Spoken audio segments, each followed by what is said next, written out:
Bismillahirrahmanirrahim. Assalamu alaikum dear students. We are going to start Federal Board Mathematics class 10. तो आज हम start करेंगे exercise 1.1 से. तो एक्सरसाइज 1.1 को स्टार्ट करने से पहले आपको standard form of quadratic equation का पता होना चाहिए. ठीक है. तो standard form of equation quadratic equation हमारे पास ये फॉर्म होती है ax² plus bx plus c equals to 0. अगर आपके पास कोई भी इक्वेशन है जिसमें x की पावर 2 है, साथ में x उसके साथ प्लस या माइनस हो रहा है, और साथ में कोई कांस्टेंट c, ये आपके पास कांस्टेंट कोई भी नंबर हो सकता है, वो इसके साथ प्लस या माइनस हो रहा है, और दूसरी साइड पे आपके पास 0 हो, तो ये आपके पास फॉर्म होती है standard form of quadratic equation. Examples मैंने दिए हैं standard form of quadratic equation की. ये मेरे पास है 3x² plus 4x plus 5 equals to 0. तो आप देख सकते हैं आपके पास x की पावर 2 है. मैंने आपको बताया कि standard form of quadratic equation तब होती है जब आपके पास वेरिएबल की मैक्सिमम पावर 2 हो. तो इस केस में वेरिएबल x है, इसकी पावर क्या है 2, तो x की पावर 2 है, साथ में कोई नंबर हो सकता है, उसके साथ है, उसके बाद इसके साथ होता है x की कोई टर्म होती है, x के साथ कोई भी नंबर हो सकता है. तो 3x² प्लस 4x प्लस 5, ये आपके पास x² वाली टर्म है, ये आपके पास x वाली टर्म है, ये आपके पास कांस्टेंट टर्म है, इक्वल्स टू 0 है. तो ये आपके पास इक्वेशन कौन सी है, standard form of quadratic equation.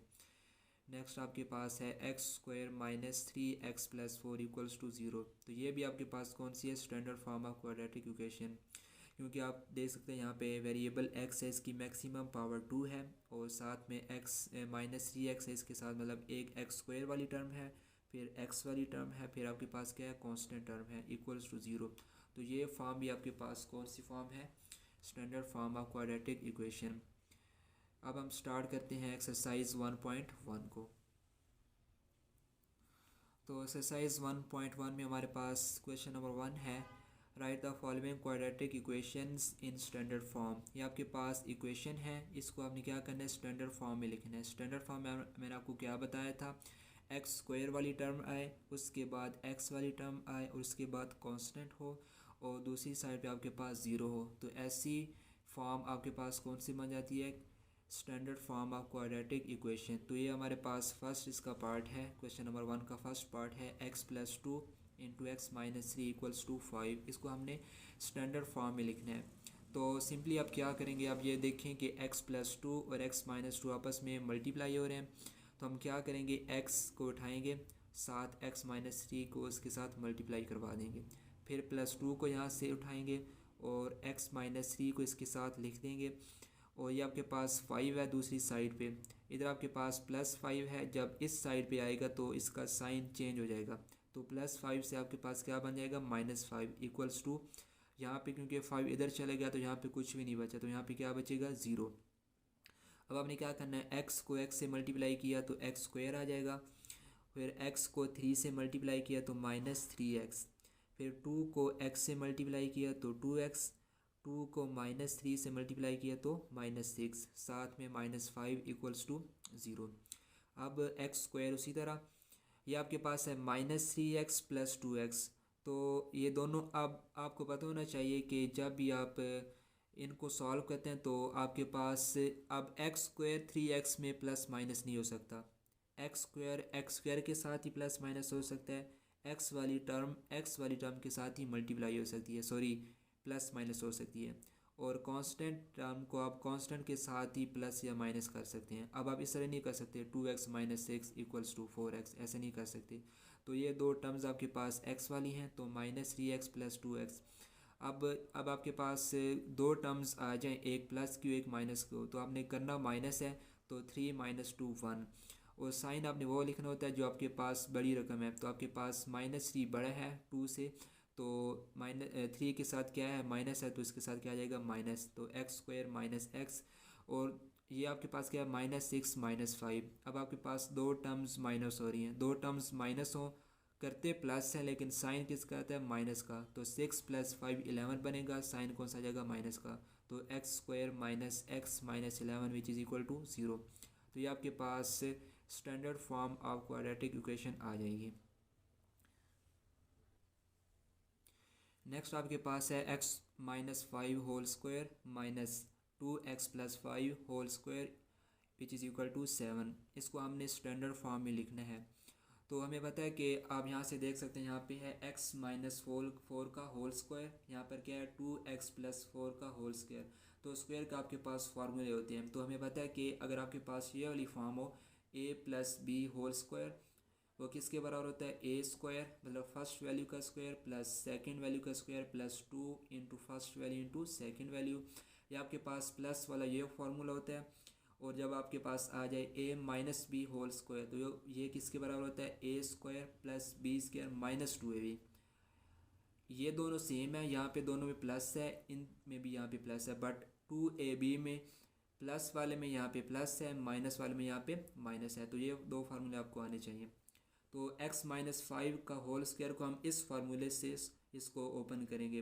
तो सिंपली आपने क्या करना है, x-5 है ना, तो फर्स्ट वैल्यू आपके पास क्या है x है, तो x का स्क्वायर प्लस 5 का square minus 2 into x into 5। फिर ये वाला माइनस का साइन उसी तरह आ जाएगा।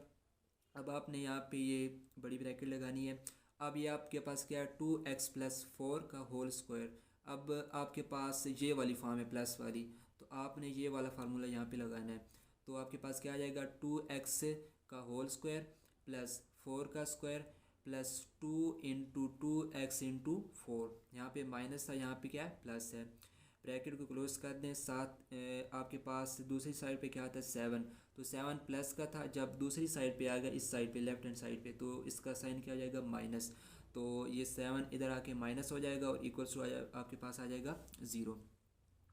अब आपने क्या करना है x का स्क्वायर एक्स स्क्वायर ही आ जाएगा, 5 का स्क्वायर आपके पास क्या आ जाएगा 25। 5 का स्क्वायर का मतलब ये है कि आपने 5 को आपस में 2 बार मल्टीप्लाई करना है, मतलब 5 मल्टीप्लाई बाय 5। तो 5 का स्क्वायर 25 माइनस उसी तरह 2x को 5 से मल्टीप्लाई करें क्या बनेगा 10x, 2 5 ज़र 10। अब ये आपके पास क्या है माइनस है। माइनस का क्या काम है, ये जो सारी वैल्यूज़ है ना, ये वाली जो ब्रैकेट में है बड़ी ब्रैकेट में, इनके साइन को चेंज करना। प्लस किए हैं तो माइनस का हो जाएगा और माइनस किए हैं तो प्लस का हो जाएगा। तो 2x का होल स्क्वायर है, तो ये आपके पास सबसे पहले ये आपके पास क्या बनेगा 2x का स्क्वायर क्या बनेगा 4x स्क्वायर, और 4 का स्क्वायर क्या बनेगा 16, और 2 2 ज़र 4, 4 4 ज़र 16x। तो ये आ जाएगा। ये जो माइनस है, इस माइनस ने क्या किया इन सब के साइन को चेंज कर दिया। ये आपके पास प्लस का था तो ये माइनस का हो जाएगा, ये वाला आपके पास प्लस का था ये भी माइनस का हो जाएगा, ये वाली टर्म भी आपके पास प्लस की थी तो किसकी हो जाएगी माइनस की। साथ में -7 एज इट इज़ आ जाएगा विच इज़ इक्वल टू 0। अब हमने क्या करना है, स्क्वायर वाली टर्म्स को अलग कर लें, एक्स वाली टर्म्स को अलग कर लें और कॉन्स्टेंट्स को अलग कर लें। तो एक्स स्क्वायर आपके पास और ये आपके पास क्या है -4x स्क्वायर, तो एक्स स्क्वायर -4x स्क्वायर को अलग से लिख लें। ये -10x और -16x को अलग से लिख लें इस तरह, और 25 + 25 उसी तरह, -16 इसके साथ और -7। अब आपके पास स्क्वायर वाली टर्म्स अलग हैं, एक्स वाली टर्म्स अलग हैं और कॉन्स्टेंट्स आपके पास अलग हैं विच इज़ इक्वल टू 0।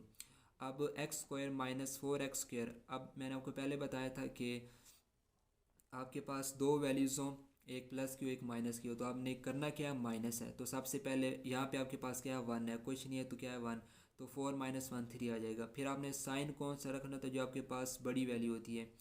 अब आपको पता है कि अब आप बताएं कि आपके पास जो एक्स स्क्वायर के साथ 1 है, एक्स स्क्वायर के साथ -4 है, तो -4 क्या है बड़ी है, तो 4 के साथ क्या है माइनस, तो इसके साथ क्या आ जाएगा -3x स्क्वायर।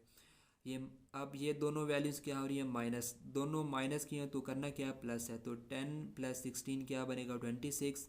जब दोनों माइनस की हैं तो साइन कौन सा था माइनस का। अब ये आपके पास क्या है -16 और -7, दो माइनस की हैं इनको प्लस करेंगे तो 16 + 7 आपके पास आएगा 23। कौन सा साइन आएगा माइनस का, मतलब 25 - 23। तो 25 में से 23 को माइनस करेंगे तो आपके पास आ जाएगा +2। अब आपके पास एक्स स्क्वायर के साथ माइनस नहीं होने चाहिए, तो इस माइनस को ख़त्म करने के लिए हम सिंपली क्या करेंगे, सारी इक्वेशन को हम -1 से मल्टीप्लाई कर देंगे। तो multiplying the whole equation by -1, आपने डायरेक्ट क्या करना है सारी इक्वेशन के साइन को चेंज कर देना है। 3x स्क्वायर माइनस का था प्लस का हो जाएगा, 26x माइनस का था प्लस का हो जाएगा, और 2 प्लस का था किसका हो जाएगा माइनस का, विच इज़ इक्वल टू 0। तो ये आपके पास स्टैंडर्ड फॉर्म आ चुकी है। नेक्स्ट आपके पास है इसका part number 3, x equals to x into x minus one.